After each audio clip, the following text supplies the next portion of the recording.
Siberkreasi Talks. Siberkreasi. Siberkreasi Talks.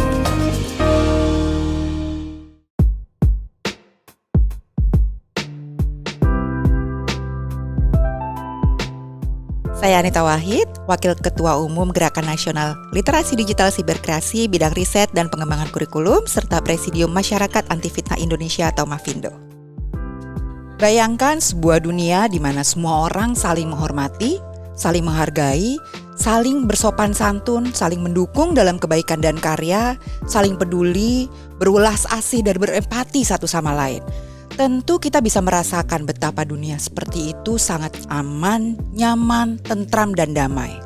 Dunia seperti itu bisa kita wujudkan ketika kita bersama-sama menegakkan etika dalam berinteraksi dengan orang lain. Ketika kita bermedia digital, sebagian waktu kita habiskan untuk berinteraksi dengan orang lain. Itu sebabnya netiquette atau etika dalam ruang digital sama pentingnya dengan etika di ruang nyata. Bahkan ketika kita berperilaku di ruang digital, itu harus selaras dengan bagaimana kita di ruang nyata sehari-hari. Jangan sampai kita berkepribadian ganda, berbeda perilaku antara di ruang digital dengan di ruang nyata.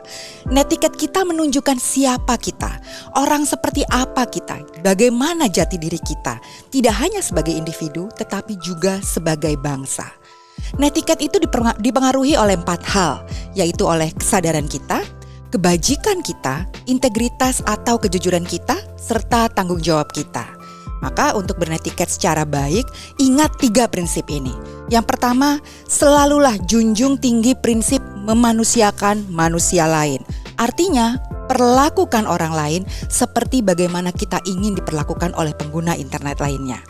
Bila kita memegang prinsip ini, maka kita akan selalu berempati dan menghargai orang lain.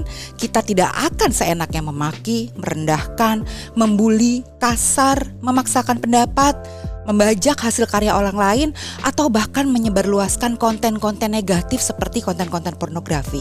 Bahkan sebaliknya, kita akan menjaga privasi orang lain, menghormati orang lain. Ketika berkomentar dan melontarkan kritik, kita melakukannya dengan substansi dan menggunakan kesopanan. Yang kedua, jaga diri dan jaga orang lain. Jangan mudah mengumbar hal-hal yang tidak perlu diketahui orang lain, seperti misalnya masalah pribadi kita bercurhat gitu panjang lebar di sosial media, pembicaraan-pembicaraan privat kita dengan orang lain, atau berbagai macam informasi yang belum kita cek kebenarannya.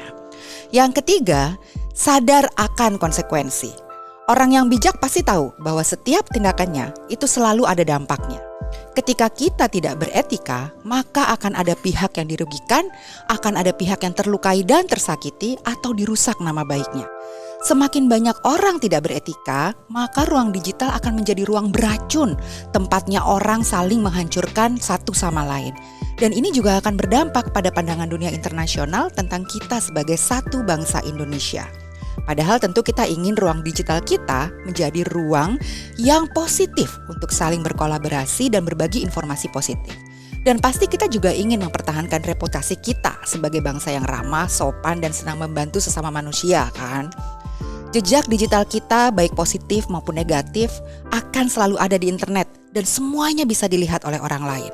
Semua jejak digital kita adalah resume kita, kurikulum vitae kita yang pastinya akan sangat berpengaruh bagi kehidupan kita baik saat ini maupun di masa depan. Peluang kerja, peluang beasiswa, peluang memenangkan kompetisi, peluang kerjasama, atau berbagai macam peluang-peluang lainnya tergantung pada seberapa beretika kita di dalam ruang maya. Itu baru konsekuensi sosialnya saja loh. Masih ada konsekuensi hukum juga. Karena berbagai pelanggaran etika ternyata merupakan pelanggaran undang-undang dan ada ancaman pidananya. Kita pasti nggak mau kan masuk penjara hanya karena kita sembarangan aja mengumbar konten-konten negatif di media digital. Jadi netizen asyik Indonesia, beretika di media digital itu sangat mudah. Kita hanya perlu 1, memanusiakan manusia lain. 2, jaga diri dan jaga orang lain. 3, sadar akan konsekuensi. Kalau kita selalu ingat 3 hal ini sebelum melakukan apapun atau mengunggah apapun di media digital, maka akan lebih mudah buat kita beretika di dunia maya dan tentunya juga di dunia nyata. Netizen asyik Indonesia, satu hal yang patut kita pahami bersama adalah kita bebas berkata dan berbuat apa saja di media digital, tetapi kita tidak terbebas dari konsekuensi tindakan kita. Dan ketika kita bertiga di media digital, maka kita secara aktif sedang membangun internet sebagai sebuah rumah bersama yang aman, nyaman, tentram, dan damai bagi semua orang.